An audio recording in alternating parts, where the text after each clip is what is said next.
कहते हैं कि जिस तरह से हर एक सिख संगत की अपने गुरुओं के प्रति पूरी निष्ठा होती है, ठीक वैसे ही सिख गुरुओं को भी अपने उन अनुयायियों से बेहद प्यार होता है जो धर्म की रक्षा के लिए अपने प्राणों की बाजी लगाने तक के लिए तैयार रहते हैं, जो धर्म के लिए अपना घर बार परिवार भी भूल जाते हैं। लेकिन क्या हो जब गुरु साहिब का एक सबसे प्रिय अनुयायी धर्म की राह से भटक जाए, तो क्या करेंगे ऐसे में गुरु साहिब? क्या वो उस भक्त के रास्ते पर आने का इंतजार करेंगे? जी नहीं, सिख गुरुओं ने सिखाया है कि सिख धर्म राह भटके बंदों को धर्म के मार्ग पर लाने का ही काम करता है। फिर भला गुरु साहिब बीच मझधार में कैसे किसी संगत को छोड़ सकते हैं? अपने इस वीडियो में हम आपको गुरु साहिब 10वें गुरु गोबिंद सिंह जी और उनके एक अनुयायी के बीच उस प्रांगण रिश्ते के साक्षी बनेंगे जब अपने भक्त को रास्ते पर लाने के लिए 10वें गुरु चोरी छिपे एक वैश्य के कोठे तक जाने से पीछे नहीं हटे। आइए जानते हैं क्या है गुरुद्वारा भाई जोगा सिंह की कहानी, जो कभी एक वैश्य का कोठा हुआ करता था, और कौन थे गुरु साहिब के वो भक्त जिनके लिए खुद गुरु साहिब को जाना पड़ा ऐसी जगह। इस वीडियो में हम इसी के बारे में जानेंगे। नमस्कार, मेरा नाम है मोहिनी और आप देख रहे हैं नेटड्रिक पंजाब। ये कहानी शुरू होती है 1975 में। 9वें गुरु तेग बहादुर जी की शहीदी के बाद गुरु गोबिंद सिंह जी ने 10वें गुरु के रूप में गद्दी संभाली थी। नन्हे से गुरु साहिब को देखने के लिए दूर दूर से सिख संगत आनंदपुर साहिब आने लगी थी। इसी दौरान पेशावर से एक दंपत्ति अपने 4 से 5 साल के बच्चे के साथ आए।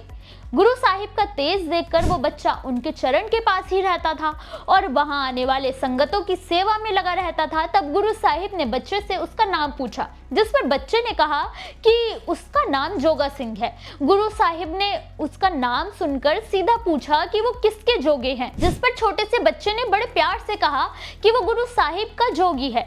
गुरु साहिब ने बच्चे को अपने सानिध्य में रखने का फैसला किया, जिसके बाद वो अपने माता पिता के साथ पेशावर नहीं गया और गुरु साहिब के ही साथ रहने लगा। वो दिन रात संतों की सेवा करते, गुरु साहिब की सेवा करते और गुरु साहिब के सानिध्य में वो बड़े होने लगे।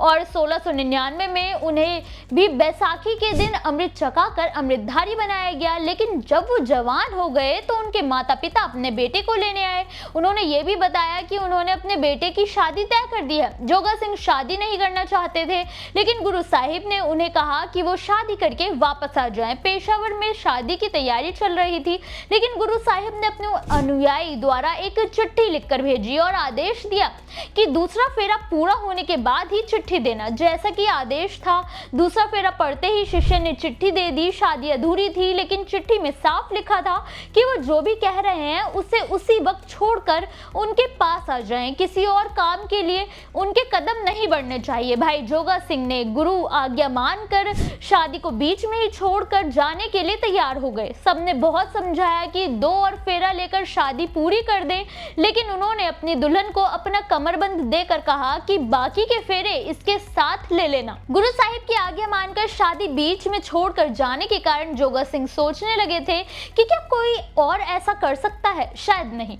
गुरु साहिब के सबसे बड़े भक्त वही हैं, लेकिन रात के दौरान वो जहां रुके थे वहीं गलियों में टहलते हुए जोगा सिंह जी की नजर एक वैश्या पर पड़ी और वो काम वासना में भर बैठे। जबकि सिख धर्म के महापापों में ये भी एक पाप है कि आप अपनी पत्नी के अलावा किसी पराई स्त्री के लिए काम वासना नहीं रख सकते। बस फिर क्या था, पवित्र मन भाई जोगा सिंह पाप के अधिकारी हो गए। उन्होंने खालसा का सबसे बड़ा नियम तोड़ दिया।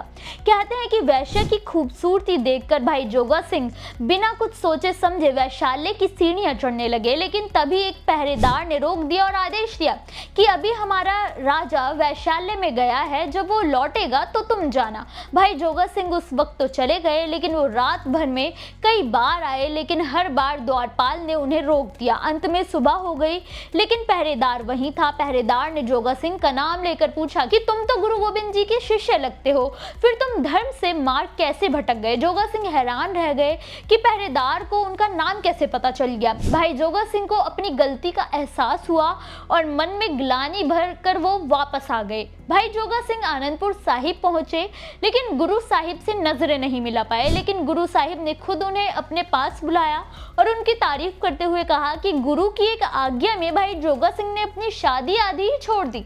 लेकिन भाई जोगा सिंह ने केवल गुरु साहिब की लाल और फूली आंखों को देखा, उनसे रहा नहीं गया और पूछा कि उनकी आंखें ऐसी क्यों हैं, जैसे वो रात भर सोए नहीं है। जिस पर गुरु साहिब ने उन्हें कहा कि ये तुम्हारी रक्षा के लिए हुआ है, क्योंकि वो गलत रास्ते पर ना चले जाएं, इसलिए उन्होंने सारी रात वैश्या के घर के बाहर पहरेदारी की। गुरु साहिब ने कहा कि वो अपने प्रिय भक्त को नरक में कैसे जाने दे सकते थे। भाई जोगा सिंह ने अपनी गलती के लिए गुरु साहिब से माफी मांगी। आज भी होशियारपुर के मोहल्ला शेखा में जिस जगह पर वैश्या का कोठा था, वहाँ भाई जोगा सिंह को रोकने के लिए गुरु साहिब के पवित्र चरण पड़े थे, इसलिए इसे अब गुरुद्वारा भाई जोगा सिंह के नाम से जाना जाता है। ये गुरुद्वारा प्रतीक है एक गुरु की अपने शिष्य के प्रति निष्ठा का। जो सच्चे मन से गुरु सेवा करता है उसकी रक्षा खुद गुरु साहिब करते हैं। सिख धर्म से जुड़ी ऐसी और जानकारी के लिए हमारे चैनल को सब्सक्राइब करें। वीडियो अच्छा लगा हो तो लाइक करना बिल्कुल ना भूलें।